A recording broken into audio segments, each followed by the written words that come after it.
그 타이밍에 사실 문제가 있었던 거예요. 왜 문제가 있었냐? 지금은 아직 탄핵 정국이야. 탄핵 안 끝났어. 그죠? 네. 탄핵 심판 아직 안 끝났단 말이에요. 그러면 반기문 총장이 들어왔을 때 탄핵 정국에 걸맞게 행동을 했느냐?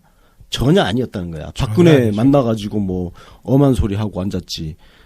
새누리당 가서 또 좋은 소리 하지. 바른정당하고도 좋은 소리 하지. 그럼 뭐야, 표시. 지금 국민들은 박근혜 탄핵 빨리 시키라고 하고 있는데 반기문은 탄핵과 전혀 상관없는 행보만 한 거예요. 그럼 때를 잘못하고 온 거지. 탄핵 끝나고 들어오던가. 차라리. 좀 더 뭐 간을 더 보시던가. 그러니까. 예. 간을 제대로 보고 차라리 탄핵 끝나고 들어오던가. 그러니까 본인은 지금 이미 봄인 줄 알고 들어온 거야. 근데 아직은 탄핵이 안 끝난 겨울이었어. 한파 속이야. 북극 한겨울이라고 지금. 그럼 한겨울에 맞게 옷도 두툼하게 입고, 손에 장갑도 끼고, 그렇게 해가지고 들어와서 거기에 맞게 눈도 쓸고 닦고 해야지. 자기는 봄옷 입고 들어와가지고 한가하게 다 내 친구로 만들겠다 그러고 있으니 인기가 쭉쭉쭉쭉 빠질 수밖에. 예. 장어가 얼어 죽으셨죠. 네, 예. 그렇습니다. 한파에 얼어 죽었습니다. 계절을 착각을 하고. 네. 지금 뭐 어찌됐든 이게 유력 후보가 낙마를 했는데 해당 캠프를 제외하고는 이 소식을 아쉬워하는 정치 세력은 딱히 없는 것 같은 그런 느낌인데 어떻게 보시나요? 뭐 아쉬운 세력이 있습니까? 반기문 후보가 낙마해서? 이런 말씀드리기 뭐하지만 뭐 문재인 캠프가 많이 아쉽지 않을까요? 아, 문재인 캠프. 네. 뭐 그럴 수 셀파가 있네. 사라졌잖아. 변수를 줄여주는 후보이기 때문에 그 예측 불가능한 일들을 확실히 반기문이 계속 받쳐주고 가면서 예. 많이 제거해주고 있었기 때문에 좀 아쉬운 상황이라고 생각이 듭니다. 아무래도. 그렇죠. 거기에 또 뭐 어떤 뭐 여권 표가 분산되는 효과도 있었고. 그렇죠. 예. 권순웅님은 어떻게 보시나요? 그렇죠. 아까 제가 셀파 얘기했는데 셀파가 그래도 마지막 그 우리 에베레스트 뭐 제가 등산인은 아니지만 우리 TV로 봤잖아. 네. 그 정상을 오를 때 마지막 공격 지점까지는 셀파가 같이 따라가잖아. 예. 짐을 들고. 그 좀 짐 좀 같이 들고 좀 가졌어야 되는데 이제 문재인 대세론 입장에서는 이제 혼자 짐을 딱 짊어지고 이제 가야 되는. 고독한. 사실은 왜냐하면 그동안은 문반 뭐 격차는 엄청나지만 예. 문반 양강 구도였단 말이에요, 사실상. 네. 격차는 점점 벌어졌지만. 근데 지금 낙마를 해버렸기 때문에 지금 문재인 혼자 저 앞에서 외로운 독주를 지금 하는 그 상황이 된 거란 말이에요.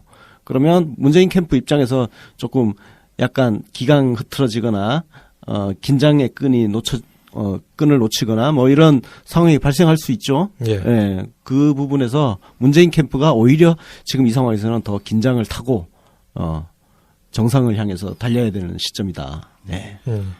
지금 생각해 보니까 낙마에 의해서 좀 놓치고 간 게 좀 두 가지 포인트가 있습니다. 네.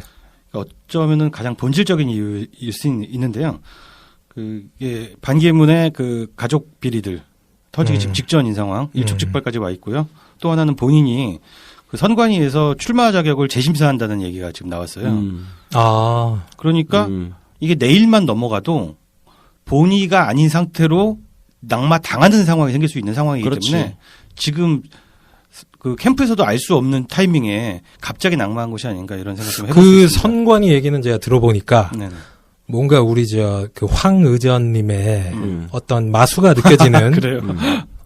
왜냐면 이게 갑자기 입장이 바뀐 거 아니겠습니까? 네, 갑자기 선관위 바뀌었습니다. 쪽에. 네. 그 시점이 묘하게 또 황교안 대안론 이 부상하는 시점과 이게 맞물렸기 때문에 이거 수술 들어간 거네. 그렇게 볼 수도 있겠네요. 그러니까 들어가려고 딱 이렇게 겁을 주니까. 근데 조금 전에 이제 윤카피 소장이 문 사무총장의 이제 두 번째 남동생이죠. 반기호 씨가 미얀마의 광산 사업과 연관이 있다라고 하는 주장을 하신 기사를 읽어본 적이 있는데 이 반기호 씨가 미얀마를 방문했을 때도 UN 델리게이션이 함께 했었다라고 하는 기사를 읽은 적이 있어요. 관련 내용을 좀 설명해 주세요. 네, 제가 이것과 관련해서도 질문을 던진 적이 있습니다. 아마 그래서 유엔에서 저를 싫어했던 걸 수도 있죠. 알고 보니 반기호 씨가 미얀마에 두 개의 다른 회사를 가지고 있었는데 하나는 KD 파워라는 회사였고 다른 하나는 보성 파워텍이라는 회사였습니다. 여기서 문제는 그가 UN 미얀마에서 사업을 할 수 있게 된 것과 관련해서 미얀마 UN 대표단으로도 기재돼 있었다는 겁니다. 이것은 명백한 이해관계 충돌입니다. UN 사무총장의 남동생이 UN 대표단에 속해 있다는데 미얀마 정부 측에선 과거의 군부와 현재 난민 등의 문제로 인해 UN으로부터 오랫동안 비판을 받아온 상황에서 당연히 수주를 허락해 주지 않겠습니까? 하지만 UN은 이 부분에 대해서 그 어떤 해명도 하지 않았습니다. 제가 이것과 관련해서 UN 브리핑룸에 질문을 했던 날 UN의 한국 대표부에서 반기호와 관련해 제가 가지고 있는 모든 정보를 요구하는 연락을 받았습니다. 그들이야말로 제 질문에 대답을 해줄 수 있지 않을까 해서 제 질문들을 보냈습니다. 며칠 후에 웹사이트 중 일부가 사라졌습니다.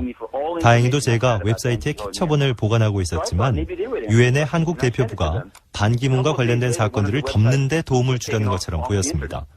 형인 반기문이 유엔 사무총장인 상황에서 반기호가 미얀마 유엔 대표부의 한 명으로서 그 나라에서 사업을 한다는 건 명백히 이해관계 충돌입니다. 제가 수차례 이 부분에 대해서 질문했지만 유엔과 대변인 측은 제대로 된 답변을 하지 않았습니다. 제가 만약 잘못된 기사를 작성한 거라면 미얀마 유엔 대표단에 누가 있었는지에 대해서 말해달라고 했지만 거절당했습니다. 그 당시 반기문 아래 유엔의 미얀마 대표부에 있었으며 전 유엔 인도 대사였던 BJ 남비아와 이야기하게 해달라고 했지만 그것도 안 된다고 했습니다. 다른 웹사이트도 아니고 미얀마 산업부의 웹사이트에 반기호가 유엔 대표단 멤버라고 했던 것이기 때문에 저는 제 기사 내용이 맞다고 말할 수밖에 없고 또 의구심이 들 수밖에 없었던 겁니다. 또 저는 반기문의 동생이 미얀마에서 사업을 벌인 것 외에도 교전지대인 중국의 시안 지역에서 광산업 사업을 하고 있다는 것에 대해서도 굉장히 놀랄 수밖에 없었습니다. 특히 유엔 사무총장의 동생이 사람들이 정부의 손에 죽어가고 있는 교전지대에서 광업을 하고 그것으로부터 이익을 거둬들이고 있는 일은 엄청난 논란이 될 만한 일이며 솔직히 아주 역겨운 일이라고 생각합니다. 제가 보도한 그대로입니다. 미얀마 정부 웹사이트에서 반기호가 유엔 대표단의 일원이라고 했고 또 반기호는 미얀마에서 사업을 했고 이것은 이해관계 충돌이기 때문에 유엔 자체적으로 조사를 했어야 합니다.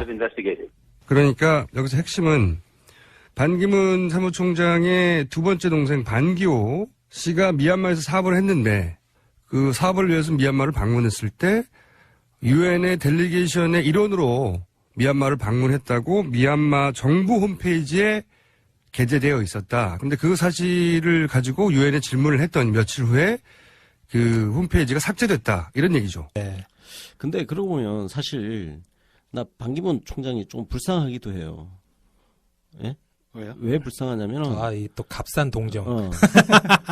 사실은 반기문 총장이 각광을 받았던 이유는 예. 다들 반 총장을 불쏘시개로 쓰려고 했거든.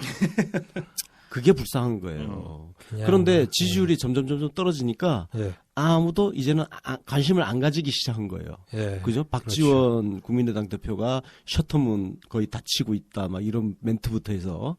너희 텐트는 우리 텐트와 재질이 달라. 그러니까. 텐트 감별사 역할을 또 하셨죠. 예. 그러면서 그래서 사실은 반기문 총장이 의탁할 곳을 찾아서 여기저기 헤맨 거란 말이에요. 그렇네요. 그러니까 임명진 새누리당 비대위원장 찾아갔더니 겨울에 저기 뭐 낙상 조심하라고. 나다니지 말고 집에 좀 조용히 있는 게 어떠냐 뭐 이런 얘기를 했잖아요. 모양새로는 거의 그 말을 듣고 나서 그 직후에 불출마를 한 거의 이상한 모양새가. 그러니까 사실 인기가 좋을 때는 서로 이제 문전성시였다가 여론이 쭉쭉쭉쭉 빠지면서 사실은 국내에 들어오고 나서 거의 반토막 난 거거든요. 네. 귀국전하고 비교하면 반토막 나고 하니까 이제 아무도 찾아가도 문전박대하는 그런 상황이 된 거예요. 저는 하나도 불쌍하지가 않은 게 다 본인 잘못인데 그렇지. 모든 당에서 오라고 할 때 그리고 혹은 또 제3지대로 오라고 할 때 안 갔어. 안 가서 지지율이 떨어졌단 말이죠. 그럼 마지막에 초이스가 없었느냐면은 바른정당이 있었단 말이죠. 근데 안 가. 그 이상한 태도 때문에 결국 자기가 다 이렇게 된 거죠. 그래, 뭐 자업자득인데. 뭐 어쨌든 저기 그 돌아가신 그 장어분 가지고 이게 또 뭐 너무 희롱하는 것 같고 그러니까 값싼 동정론 뭐 여기까지 하고 사실 뭐 저 드랍하신 분 더 이상 논해봤자 무슨 의미가 있겠습니까? 의미 없어. 예, 그 그 부분은 저희가 또 다음 화에 이게 준비되어 있죠.